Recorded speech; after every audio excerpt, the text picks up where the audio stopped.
it's a joy to see so many head teachers here, actually, and particularly on a Friday afternoon. I really congratulate you on the effort, because it is a colossally important subject, perhaps the most important issue that we have to face in our city. How are we going to improve the education? I see some friends I know, the education of our kids. I had a wonderful moment in the summer of 2012, the Olympics, where I took Arnold Schwarzenegger on the cable car, and very popular venue, as you know, and he looked down at Canning Town and other places in East London, and he said, "Very nice."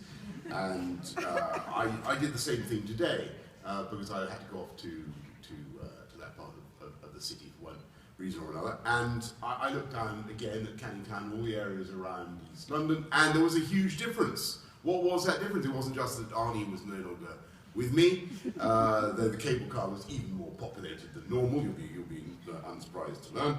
The difference was that there were cranes everywhere. The growth was absolutely palpable. You could see homes being built in their thousands across London, all the way from the city through to the Thames Barrier. The whole area is being transformed very fast. It is like a speeded up David Attenborough nature film about the return of spring to the Canadian tundra. Indeed, this building, it sometimes feels like we're at one of those hibernating, in those speeded up films, like we're like one of those hibernating tortoises with things growing.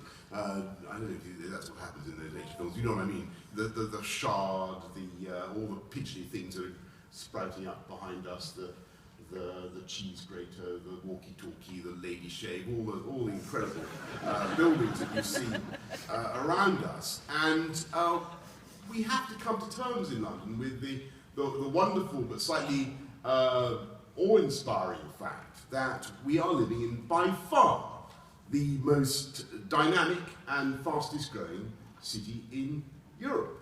The most visited city, of course, on Earth. 16.9 million tourists came to London last year, knocking Paris, New York off the #1 spot. And of course, a city which we're not only most visited, we are producing more Londoners at a rate that we have never seen before. Since I have been mayor, the population of London has gone up by about 650,000. No thanks to me at all. Having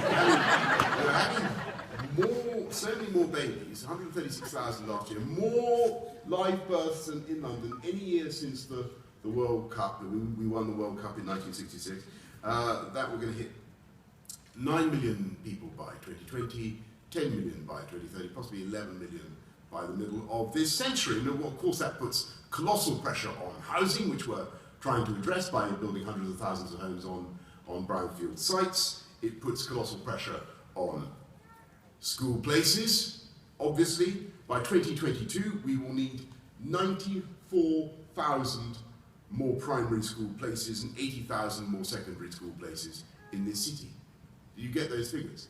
That is a huge number of schools.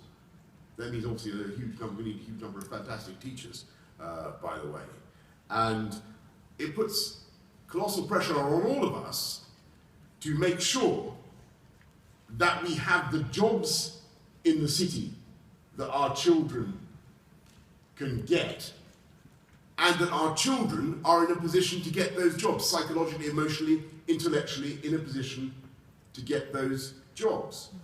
Because London, at the moment, is an absolutely incredible jobs-creating machine. It's not just financial services. Of course, we have more American banks than New York, more people in finance here in London than in New York itself. Look at the law. 40% of all international legal transactions take place in London. Culture, creative, media sector. You know, in the next 10 years, London is going to overtake both New York and Los Angeles as a producer of film and TV content. Look at what's happening in the medical science sector, all that stuff bubbling and popping along the Euston Road with the new Francis Crick gigantic, whatever they do in the Francis Crick Centre. Rat abattoir.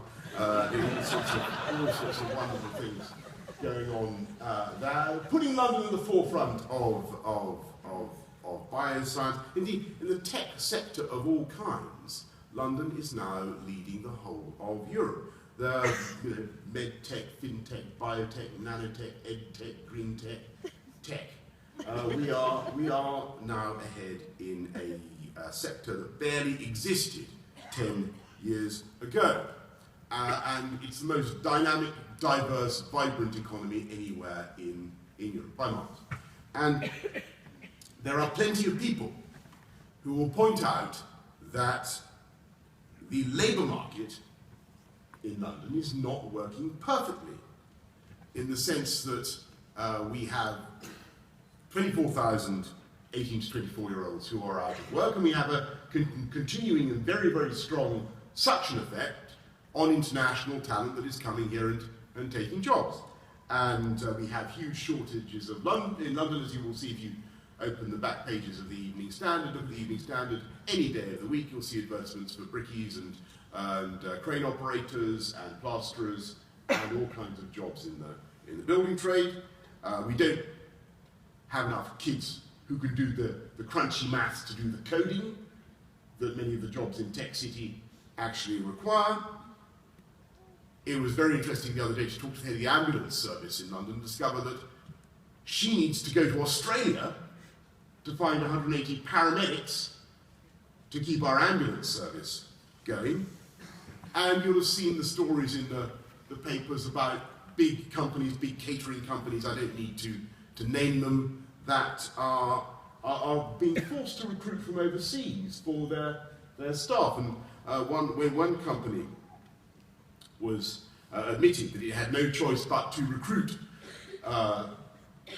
people from behind its counters, from Eastern Europe, one paper said angrily, in an absolutely classic headline, you can guess which newspaper I'm talking about, they said, "Is there no one left in Britain who can make a sandwich?"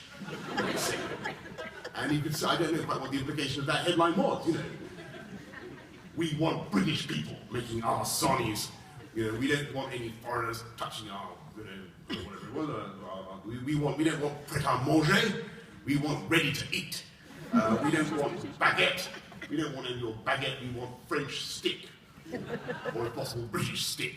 Anyway, I mean, you can see from the recent poll results overnight that there is a lot of that sort of thing around. I don't necessarily think it makes much sense, but anyway, I do agree with the criticism